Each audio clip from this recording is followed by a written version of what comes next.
Selamat datang di channel Info News. Hari ini kita akan membahas topik yang sedang hangat diperbincangkan, yaitu rencana Prabowo Subianto untuk membentuk 44 kementerian. Apa tujuannya? Yuk, kita bahas lebih lanjut. Presiden terpilih Prabowo Subianto dikabarkan akan membentuk kabinet dengan 44 kementerian, meningkat dari 34 kementerian pada masa pemerintahan Presiden Joko Widodo.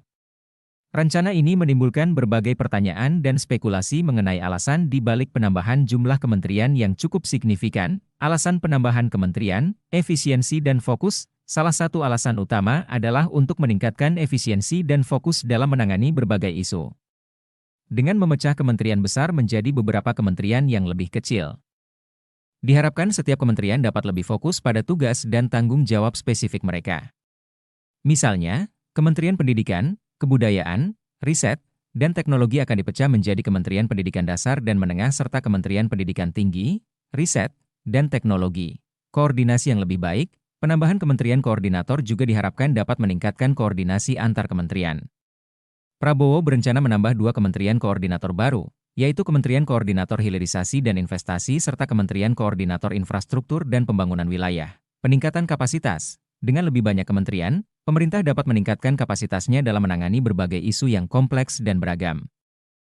Ini termasuk isu-isu yang mungkin memerlukan pendekatan yang lebih spesifik dan terfokus. Pembagian tugas yang lebih jelas. Dengan lebih banyak kementerian, pembagian tugas dan tanggung jawab dapat dilakukan dengan lebih jelas dan terstruktur.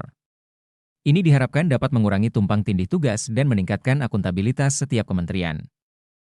Tantangan dan kritik, beberapa pihak berpendapat bahwa penambahan jumlah kementerian justru dapat menambah birokrasi dan memperlambat proses pengambilan keputusan. Selain itu, ada kekhawatiran bahwa penambahan kementerian ini lebih didasarkan pada kepentingan politik daripada kebutuhan administratif. Kesimpulan, rencana Prabowo untuk membentuk 44 kementerian merupakan langkah yang ambisius dan penuh tantangan.